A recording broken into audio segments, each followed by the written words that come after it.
Hei, matka kohti Kivennapaa lähti käyntiin.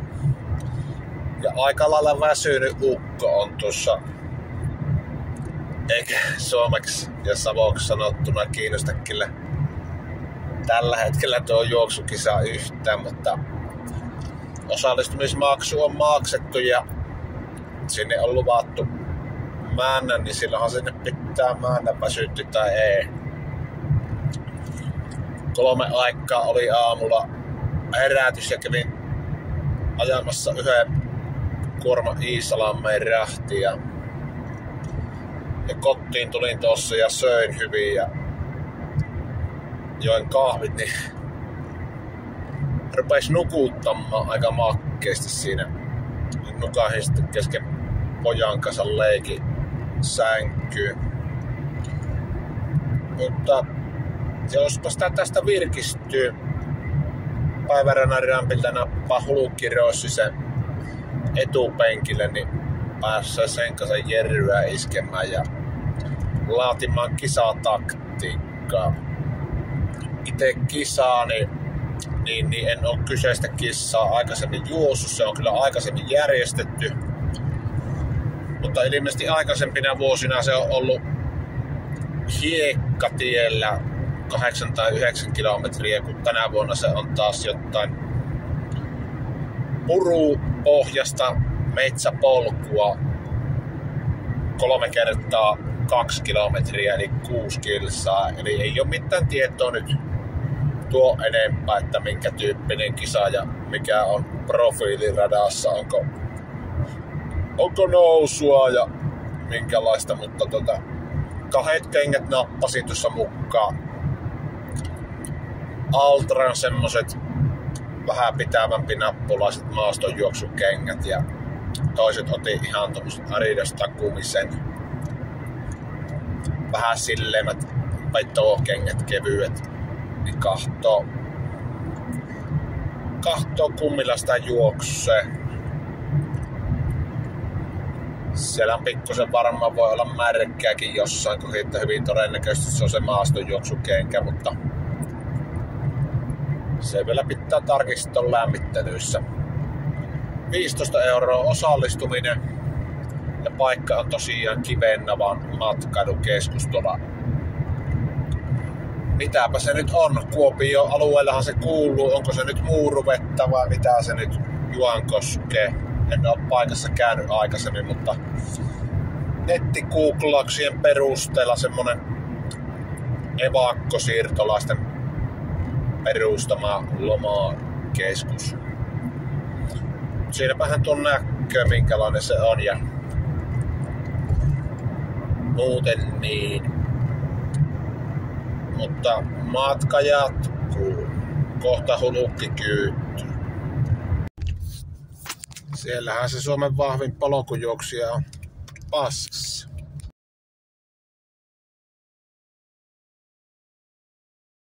Kivennavalle saavuttu ja numeroliivithän ne pitäisi hakea. Aika syrjässä on tämä paikka, mutta semmonen karjalaistyylinen mestähän tämä on. Kallaväen rannalla ja Napamaja on tuolla. Keskus ja lähdetähän numerohaan. Haettu ja lämmittelyaika. Tuollahan tuo kisareitti Männöni. Tutustumaan ja kuselle myös. Kyllähän tämä ihan täysverinen polkujuoksu reitti on, niin kuin kuvista näkyy, videolta näkyy, niin nousua on yllättävän paljon ja just ennakkotunnelmissa niin kohtuu teknistäkin ja ei tätä kyllä alle puolen tunnin tätä kilpailua pääse. Positiivinen yllätys, radan vaativuus. Ja huoma, kyseessä on nyt lämmittely.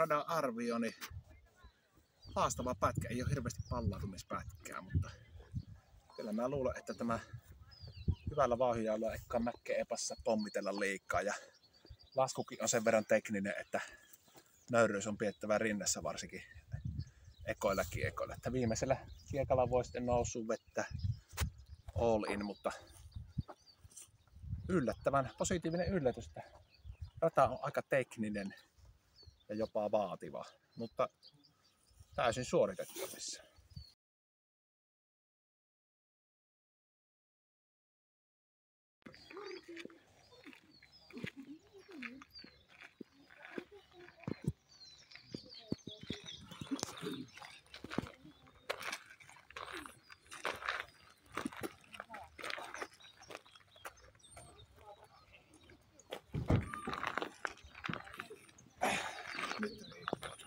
Eikö hauista tulla?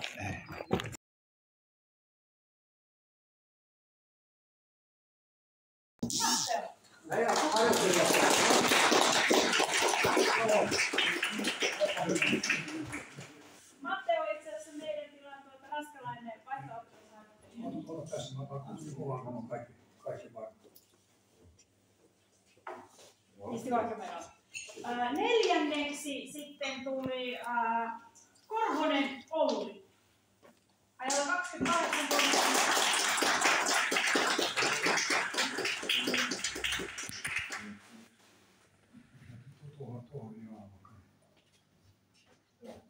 Ja kolmas oli tosiaan tämä Heikkinen Mikko.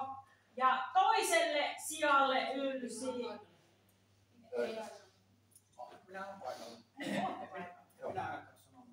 Niin kyllä. Onneksi olkoon.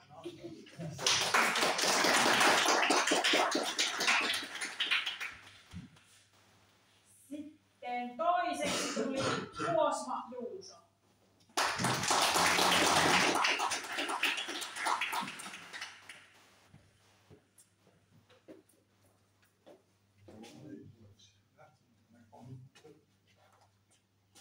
Ja ensimmäiselle sijalle ylsi Parkkonen Harre.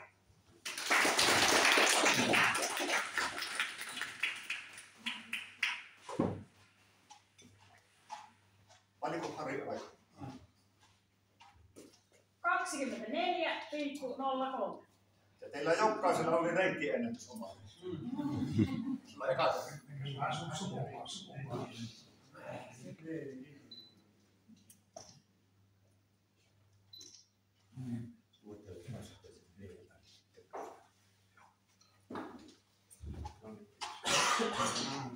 Kivennevalta Kotti ajelemassa kilpailusta.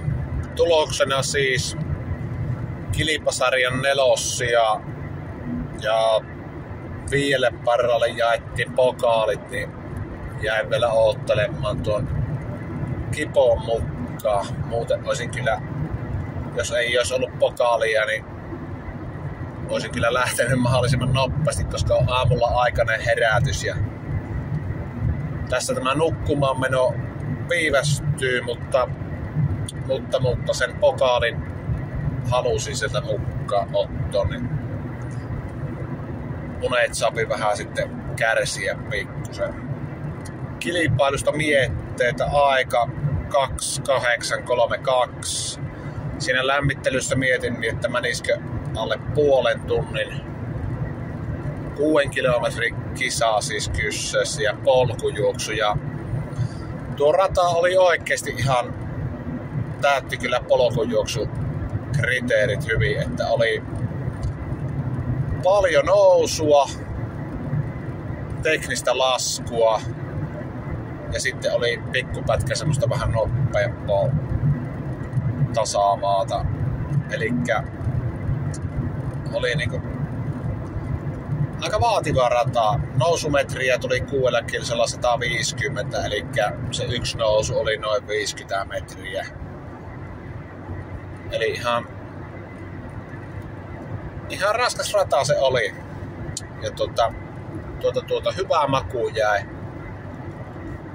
kilpailusta. Keskisyke oli, minä voin ne vielä pistääkin tuossa vaikka valokuvana, mutta 180 ja 187 kävi kone korkeimmillaan. Mulla on oma maksimi ollut tässä viime vuosina 193, eli tänne jos kävi 187, niin se kertoo siitä, että ei ihan niin kuin vire ollut paras, mutta sehän toki ymmärrettää, koska aikaisin oli herätys tuossa aamulla ja työpäivät takana ja kaikki, niin siitähän voisi periaatteessa niin kuin hyvän päivän vireenä ottaa minuutin vielä pois ajasta, mutta nyt on turha selitellä mitään. Nelossia ihan hyvä. Ja sai kunnon reenin tehtyä siihen kovaa. Eihän tämmösiä pystyisi kotona tekemään. Että kyllä ne kannattaa, niin jos haluaa kovia suorituksia tehdä, niin jokaisen kannattaa niitä kilpailussa tehdä, koska siellä sitä syttyy aina siihen hommaan kaikista parhaiten. Nätti oli kilpailupaikka ja osaottajia oli muutamia kymmeniä. Olisiko ollut yhteensä 50 kilpailijaa. Ja pikkusen niin kuin plussia annan erityisesti tuosta radasta ja tykkään näistä tämmöisistä maalaiskylän kilpailuista. Ne on edullisia ja näissä on semmoinen hyvä oikea urheilufiilis, mutta tuo otti lopussa vähän hermoa, kun oli tuo palkintojen jaon kanssa oli vatulointi ja se kesti ja sitten ei oikein kukaan tehnyt milloin se alkaa ja siellä olisi saunakin ollut, siinä olisi kerennyt saunassa käymään ihan hyvin ennen palkintojen jakoa, mutta ei oikein info pelannut tuolla, mutta suosittelen kyllä kaikille, ketkä haluaa käydä niin kivennevan polkujuoksua. Suosittelen. Käykäähän vuoden päästä uudelleen.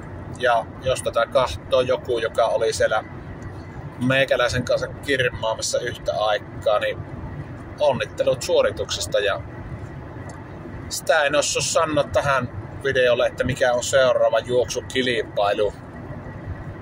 Se voi olla Pohjanmaalla juhannussunnuntaina Purmojärven ympäri juoksu. Mutta se aika näyttää. Jotenka palataan asiaan. Bye bye baby, goodbye.